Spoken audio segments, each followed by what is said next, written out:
Hi everyone, yesterday it was Chess960 at St. Louis Club, and in the final round Fabiano Caruana faced some Sevian, and let's quickly jump into the game. So Fabi was white, he started with f4, normal move, we have to open our bishop.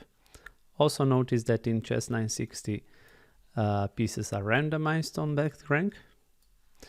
So Sam responded with f5, g3, g6. Now both bishops are opened. Knight to c3, knight to c6. Now e4, want to pressure the center here. So very good move by Fabi. d6, preparing to play e5. Knight f2, knight e6. And here Fabi took on f5. We take with a pawn, so with that we control these two squares. Bishop to d5 was played. We pressure this knight, and knight jumps to d4. Now bishop takes bishop, rook takes on g8, and here knight to d3 was played. So the idea of this move is that it prevents knight to b4, because then c2 would be in huge trouble. Here e5 was played. Now pawn takes d5. And here very good move by Fabi, just taking this dangerous knight for this bad bishop, exchanging, knight takes d4, and here again very good move by Fabi, knight e2, want to get rid of this dangerous knight. e4, very good move, so we attack the knight. Now we take on d4, bishop takes, and knight jumps to beautiful square here on f4. Here castle was made. Castle, yeah, in Fischer random we can long castle as in normal chess.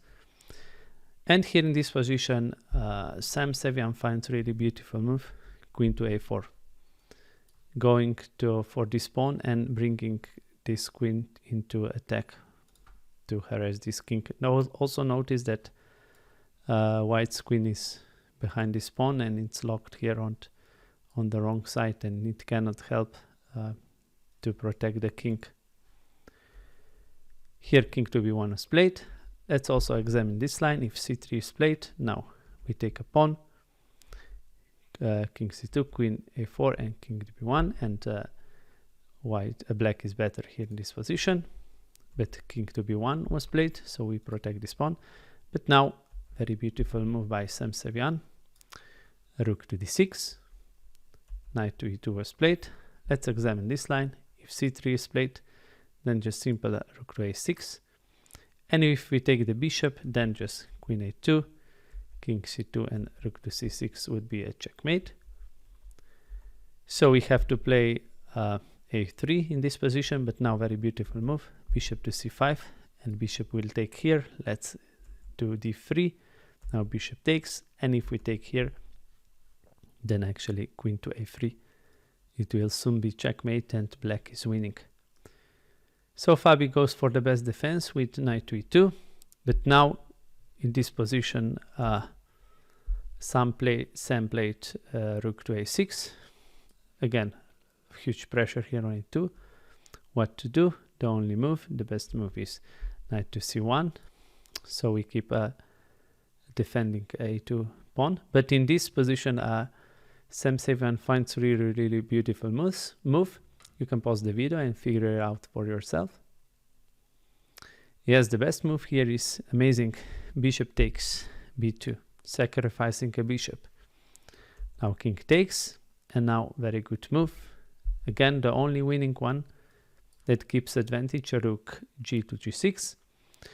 And here Fabi blundered with rook takes f5. Here there are some very beautiful lines. For example, this one.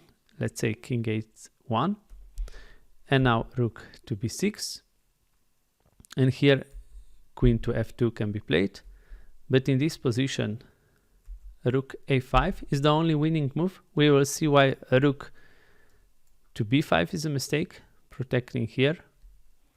So that was the point of rook to a5, because now after d3 we can bring queen to b4, threatening checkmate here.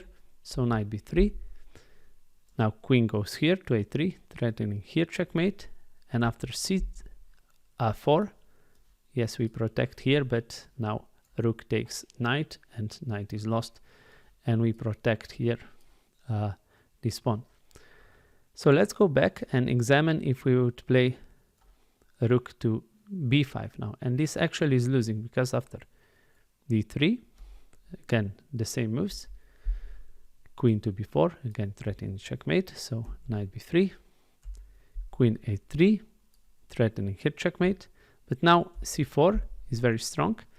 And now if we take a knight, you notice that this pawn is not protected. And in previous line, it was protected by a rook to a5. And now white can take here and actually he's winning. So checkmate. Takes and checkmate. So very beautiful line, but Fabi didn't go for king here to a1. He played rook takes f5. Now just simple queen to a3 check. Now Sam finds all the best moves. King a1. He has to be very precise, otherwise he will be actually in huge trouble, because also black king is a little bit weak. Rook f8, king d7, rook f7, king goes back, rook f8, and finally black took a rook.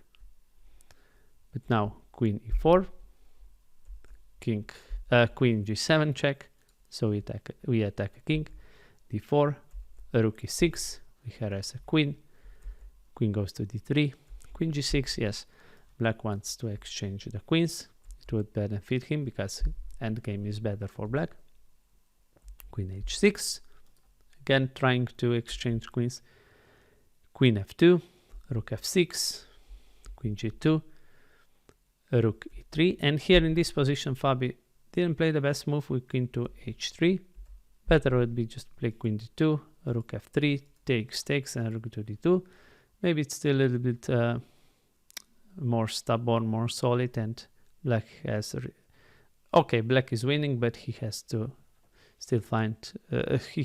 still has to do a little bit of work. But after queen to h3, just king goes to b8. Now we take a pawn, queen c3, king b1, rook a to b6 check, knight d3, and here very nice move, a5, yes. Black saves himself from checkmates, and king finds escape square on a7, queen g8 check, king goes here. Also, notice this is huge threat, a4, winning a knight. So white plays f4, but now rook f to c6, we pressure here, rook c1, and after rooks to c4, Fabi resigned and Sam Sevian won the full championship. He also beat Garry Kasparov. Let's just examine how game could end, why Fabi resigned. Let's say white do a random move with h4. Now we take a pawn h5. Yes, white wants to promote, but rook a1 is checkmate. So very exciting game by Sam and Fabiano, and hopefully we will see more this kind of Fischer random events. I'm a very huge fan of Fischer random, and like Aronian said, hopefully there will be also classical tournaments in Fischer random. So guys, thanks for watching. Please like, share and subscribe, and I'll see you soon in the next video. Bye.